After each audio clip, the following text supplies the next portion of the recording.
I will leave you in Nigeria. I will shine. You will learn some manners.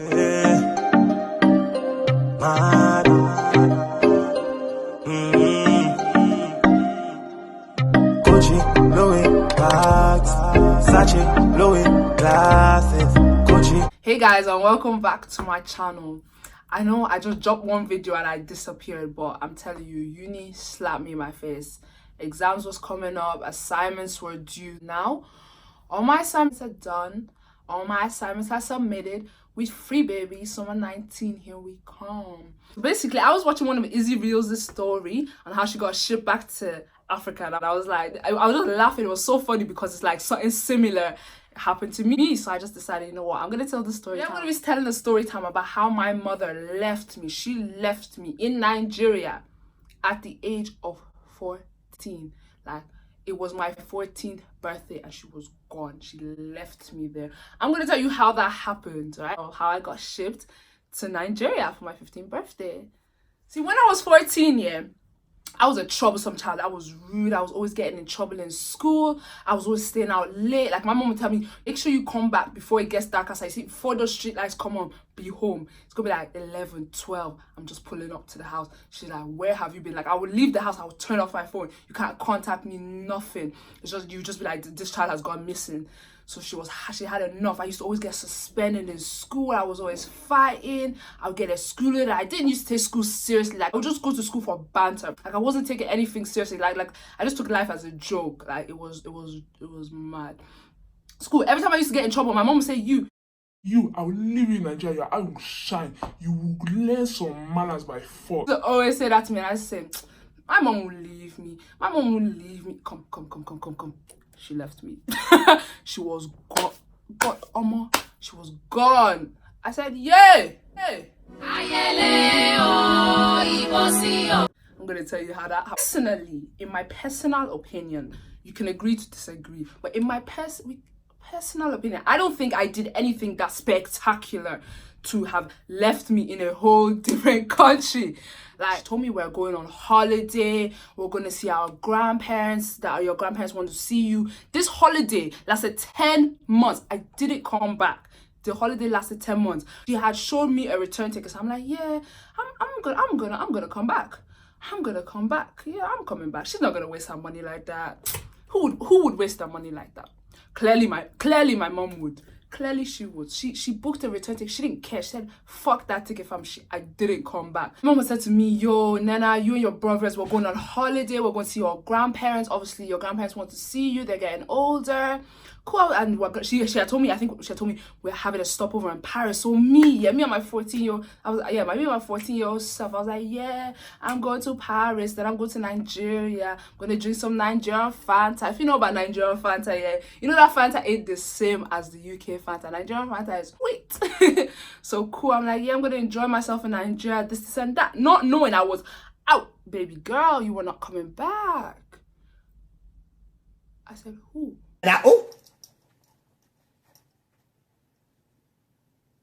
Well, this is how I found out. So before we had gone to Nigeria, right, I had an iPhone 4. My iPhone 4 had broken, so I had no phone, no contact with anybody. Like, I had people messaging me because I was gone for so long. I had people messaging me saying, are you still alive? Like, is everything okay? So cool, we've got into Nigeria. I told you my phone had broken in it. So I was using my mom's phone. It was nighttime. I was using my mom's phone. And I was on my mom's phone. I was on Messenger. I was messaging my friends. And my mom now gets a WhatsApp notification. You know, black people are their WhatsApp. My mom now gets a WhatsApp notification saying, from my dad, saying, have you looked at the schools that I sent you? What schools? Why we're on holiday, baby? What are you talking about school for?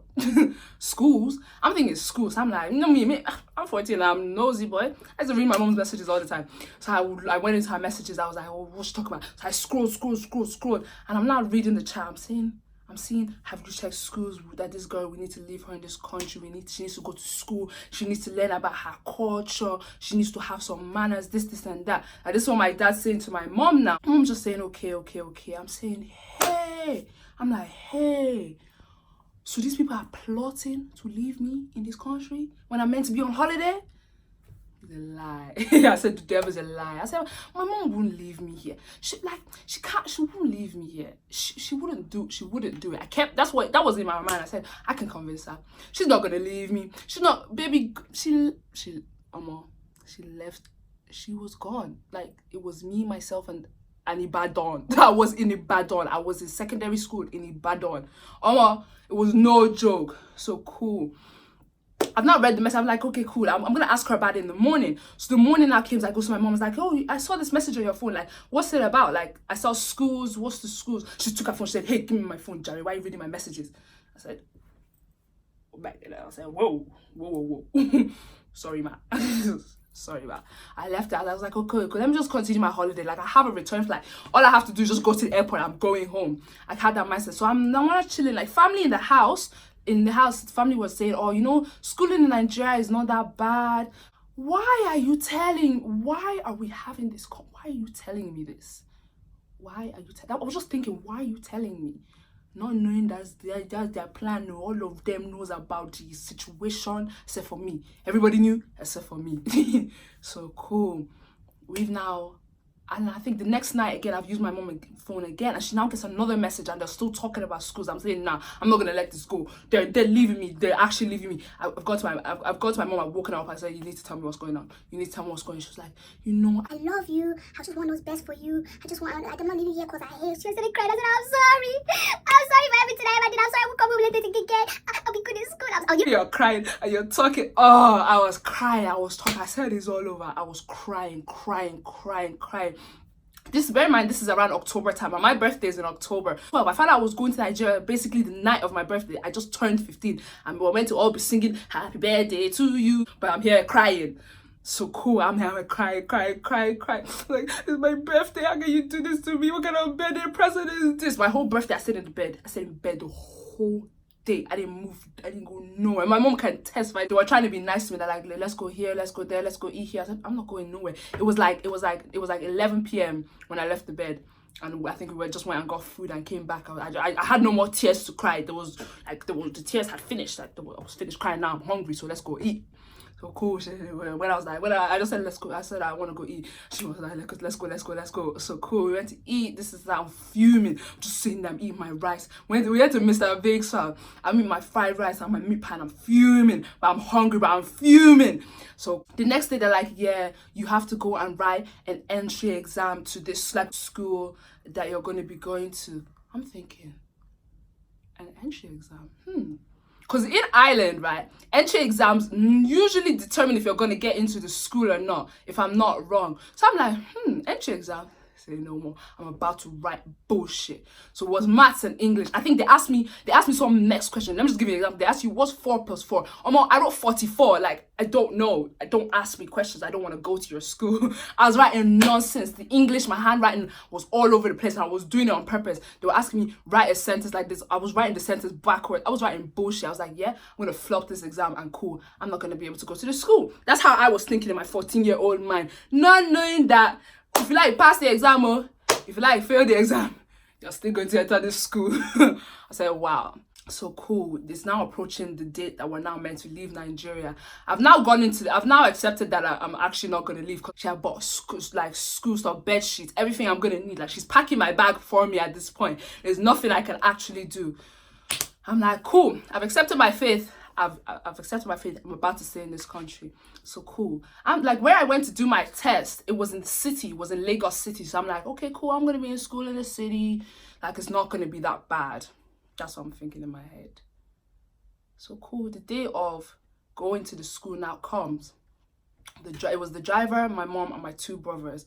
We're now going to school. We're now driving. Now we're now on the expressway. I'm thinking, why are we on the expressway in Nigeria is the M way, basically. I'm like, why are we on the M way? Like, the school is in the city. Why are we on the M way? We're now driving from Lagos. We're leaving Lagos. I'm now seeing Ibadan. As I say Ibadan, I'm thinking, where are we going? I'm thinking, these people are kidnapping me.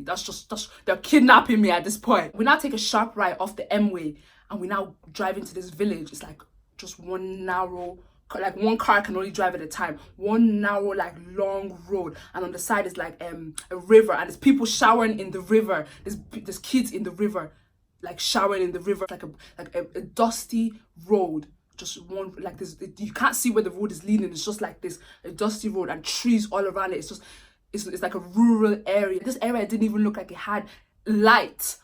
So we're just driving. Like this road was long. Driving. It was dusty, long. I was like, this looks like a murder scene. I'm going to get murdered. Mom, what's going on?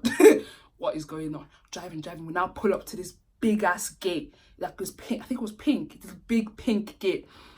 Then I speak to the person that was at the gate. The gate opens. We're still, there's now like grass and it's still a path. We're still driving. We get to another gate. It's another pink gate. And my mom's turned around and said, "We're at your school." I said, "What?" In my mind, I was kind of plotting like, oh, if I'm in London, in school in Lagos, I'm gonna escape. I'm gonna run away. You can't run away from this place. Like, you actually cannot run away. You can't. Where are you running to? Even before you make it to the top of the road, you're tired. You don't tire. I said, "Chai, so cool now." We've gotten into the gate. I'm sitting in the car. I'm saying, I'm not going. I'm not getting out of this car. That was my man. I said, I'm not getting out of this car. When they took out my stuff, people helped them carry my stuff. I said, you can take the stuff. You can actually have. So I've locked the car door. I'm like, I'm not coming down. So cool. They had a key, boy. They unlocked that car quick. They unlocked the car. They've opened my door. The lady, I think she's like in charge of the girls' hostel. So the lady now come out with my mom. She's now speaking to me. She's like, it's not that bad. Just come down. As in, I came out of the car. I looked this way. I looked the other way. I started running. I ran. I was like, I ran. They're all looking at me like, why are you running?